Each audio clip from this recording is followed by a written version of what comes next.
பாடல் படத்துல கமிட் ஆயிருப்பீங்க, இப்படி ஒரு ரோல் பண்ண போறேன்னு சொல்லி உங்க வீட்டுல சொல்லியிருப்பீங்க இல்லையா, அவங்க எப்படி சார் ரியாக்ட் பண்ணாங்க?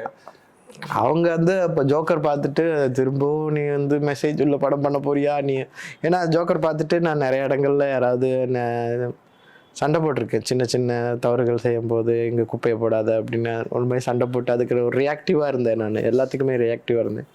இப்போ நீ குடிக்கிற படம் இருக்க நீ பாட்டு குடிக்க போறியாண்ணா, நான் அந்த டைம்லாம் குடிக்கிறதே இல்லை, நான் ரொம்ப வருஷம் ஆச்சு. ஸோ க்ரூவில் இருக்கிறேன் குடிக்க விட மாட்டேன், ஏய் கேர் இங்கே யாருமே குடிக்கக்கூடாது அந்த மாதிரி யாரும். ஜான் விஜய் என்ன நிறுத்திட்டாரு, ஏய் என்னப்பா இங்கே வந்து படம் பண்ணா நம்மளால குடிக்க முடியாது போல இருக்காங்க. அதாவது எப்படி சொல்றது, அதாவது ஒரு ஒரு ஒரு எல்லாருக்குமே அது நல்லதாக இருந்துச்சு.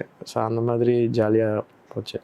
ஒரு நல்ல என்விரான்மெண்ட்ல. ஆமாம், படம் தான் குடியை பற்றி இருந்துச்சு, படத்தை குழுவில் குடின்ற ஒரு இல்லை இல்லை இல்லை இல்லை அதிகமாக இல்லைன்னா நான் குடிக்கிறது இல்லை. Okay sir. இதை தவிர்த்து வேற ஏதாவது பகிர்ந்துக்கிட்டாங்களா உங்க வீட்டு சைட்ல, ரிலேட்டிவ்ஸ் ஃப்ரெண்ட்ஸ் எல்லாம் அதை கேட்டிருப்பாங்களே? நிறைய பேர், சில பேர் கேட்டிருக்கிறாங்க, என்னுடைய லுக்கு பார்த்துட்டு அண்ணன் ஏதாவது குடிக்கிற ரோல் பண்ணியிருக்கிறாரா, குடிகார ரோல் பண்றாரா அப்படின்னு கேட்டிருக்கிறாங்க. மற்றபடி ஒன்றும் பெருசாலாம் இது பண்ணதில்லை.